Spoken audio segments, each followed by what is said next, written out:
موسیٰ علیہ السلام نے پوچھا یا اللہ جب تو ناراض ہوتا ہے ہمیں کیسے پتہ چلے کہ تو آج کل اپنے بندوں سے ناراض ہے؟ تو اللہ تعالیٰ نے فرمایا جب میں ناراض ہوتا ہوں حکومت بے وقوفوں کو دیتا ہوں، اجعل الملک فی صفہائہم، حکومت بے وقوفوں کو دیتا ہوں، والمال فی بخلائہم، اور پیسہ بخیلوں کو دیتا ہوں جو ذرا گن گن کے خوش ہوتے رہیں، اور بارشیں بے وقت کرتے ہیں، بارشیں بے موسم کی ہو جاتی ہیں، پیسہ بخیلوں کے پاس، حکومت نکموں کے پاس۔ کہ اللہ جب تو راضی ہوتا ہے تو اس کی کیا نشانی؟ کہ اس کی نشانی یہ ہے کہ اجعل الملک فی حلمائہم، حکومت سمجھدار اور نیک لوگوں کو دیتا ہوں، والمال فی سمحائہم، اور پیسہ سخیوں کو دیتا ہوں، اور بارشیں وقت پہ کرتا ہوں۔ تو موسیٰ سمجھو میں اپنے بندوں سے راضی ہو چکا۔ تو اطعام الطعام میں اشارہ ہے سخی بنو، سخی بنو۔ اللہ تعالیٰ کی ایک وی آئی پی جنت ہے جس کا نام ہے جنت الفردوس۔ اللہ نے باقی جنتیں بنائیں کن کن کن، جنت الفردوس بنائی اپنے ہاتھوں سے۔ کیا چیز بنائی ہوگی؟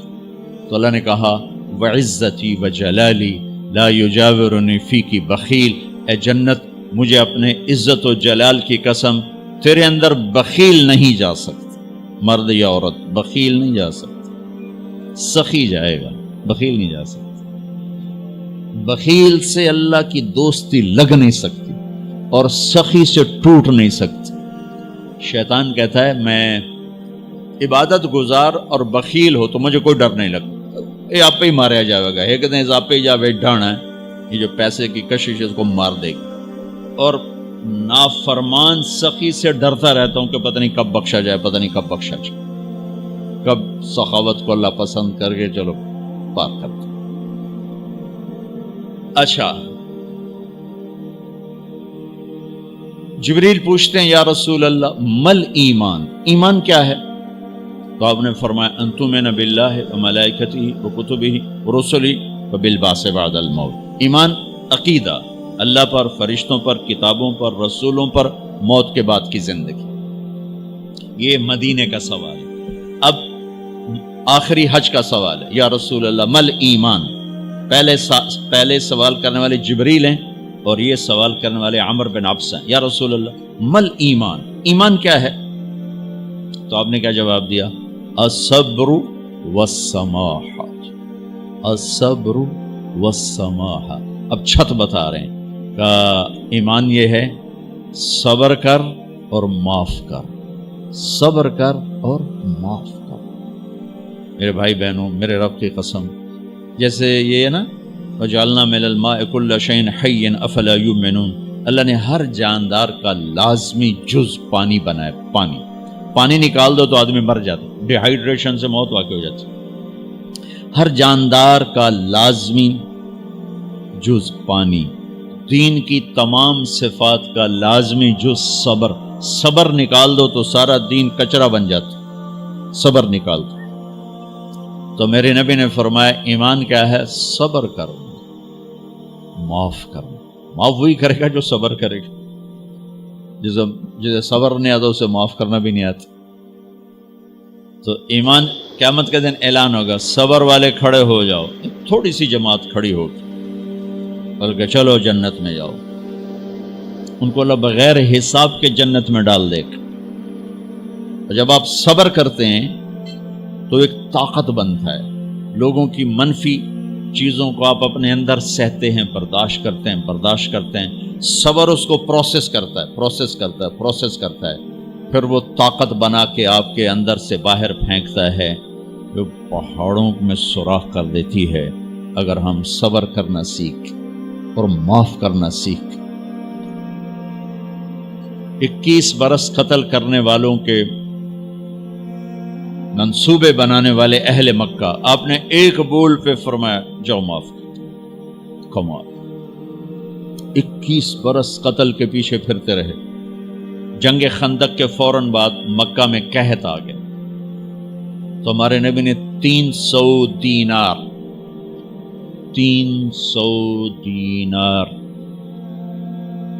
کوئی 10-15 لاکھ روپیہ بنتا ہے، آپ نے مکے میں ابو سفیان کو بھجوایا جو جنگ خندق کا سالار بن کے آیا تھا.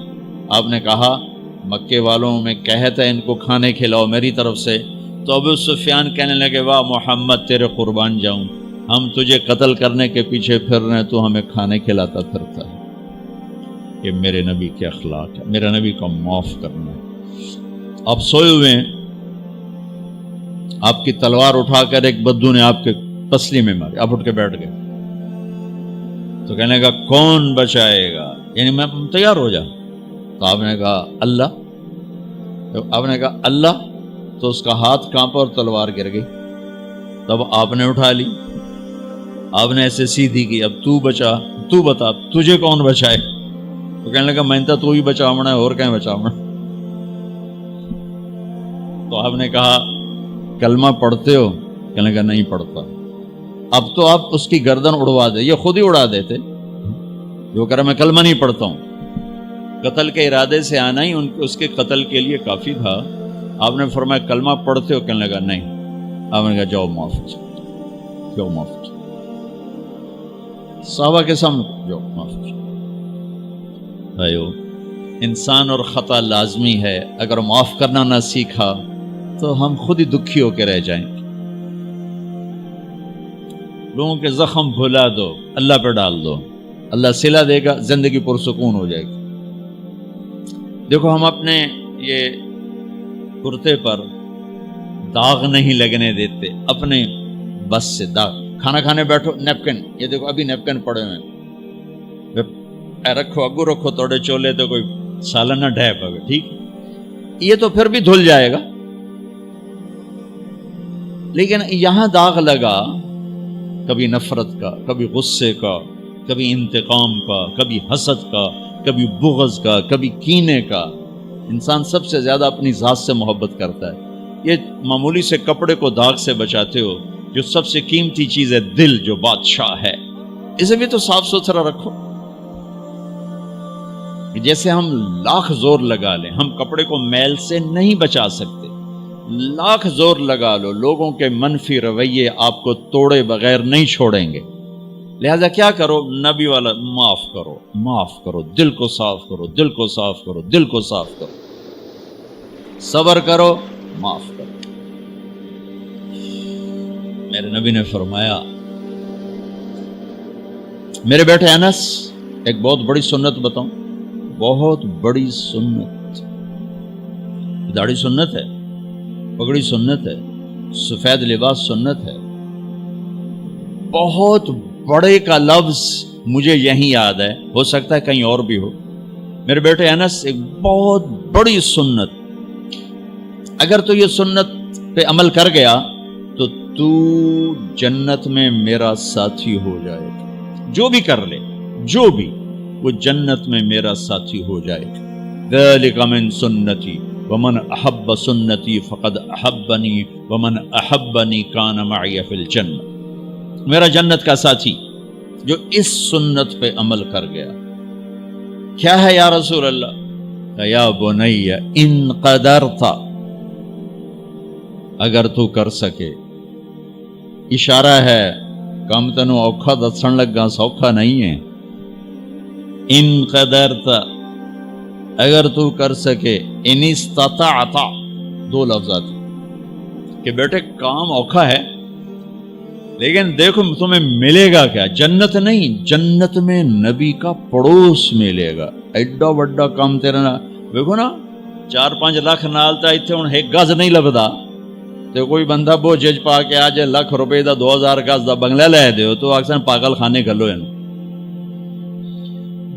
جنت کا مل جانا بھی بہت بڑی بات ہے، پر جنت میں نبی کا ساتھ ملنا کوئی سوکھا کم تو نہیں ہوئے گا، ہے کری تو پسینہ آئے گا.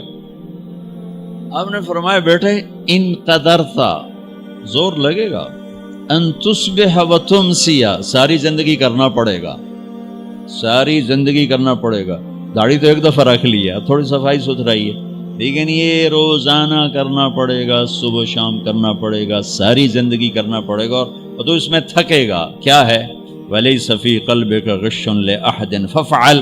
صبح و شام اس دل میں کسی کی نفرت نہ آنے دینا، کسی کے لیے بغض نہ آنے دینا، کسی کا کھوٹ نہ آنے دینا، کسی سے کینہ، غش، سارے الفاظ کو اپنے اندر سمیٹے ہوئے. اور میرے نبی کی عجیب بات، لے احد، لے احد، لے احد، کسی بھی انسان، مسلمان نہیں کہا، مومن نہیں کہا، نیک آدمی، نیک عورت نہیں، کسی بھی انسان، لے احدن. آج لے احد 7 ارب انسانوں پہ بولا جا رہا ہے. میرے نبی فرما رہے ہیں میرے بیٹے، دنیا کے تمام انسانوں سے دل صاف رکھنا. کیا ہوگا؟ کہیے تو جنت میں میرا ساتھی بن جائے. تو بھائیو بہنوں، ایمان کو مکمل کرنا ہے تو صبر کرنا سیکھو، معاف کرنا سیکھو، چپ رہنا سیکھو. ساز خاموش ہیں، فریاد سے معمور ہیں. جواب دینا تو کیا مسئلہ ہے، طاقت چپ رہنے پہ لگتی. کوئی ابھر جائے، بیٹا ابھر جائے، بیوی ابھر جائے، خامد ابھر جائے، چپ ہو جاؤ، گزار دو اس طوفان کو. واپسی میں ایمان کی وہ اللہ حلاوت مٹھاس دے گا، ساری زندگی محسوس کرتے پھرو. یہ صفت بھی معاشرے میں کوئی نہیں، نہ کوئی معاف کرنا جانتا ہے، نہ کوئی صبر کرنا جانتا. تو یہ میں وہ چیزیں بتا رہا ہوں جو معاشرے میں کوئی نہیں ہے. میں اور آپ کر لیں گے تو ہماری قیمت بڑی لگ جائے گی. تو اسلام کی ابتدا بھی بتا دی، انتہا بھی بتا دی. ایمان کی ابتدا بھی بتا دی، انتہا بھی بتا دی. یہ شروع ہوتا ہے عبادات سے، عقائد سے، اور مکمل ہوتا ہے اخلاق پر، درگزر پر، اخلاق کی تمام صفات پر.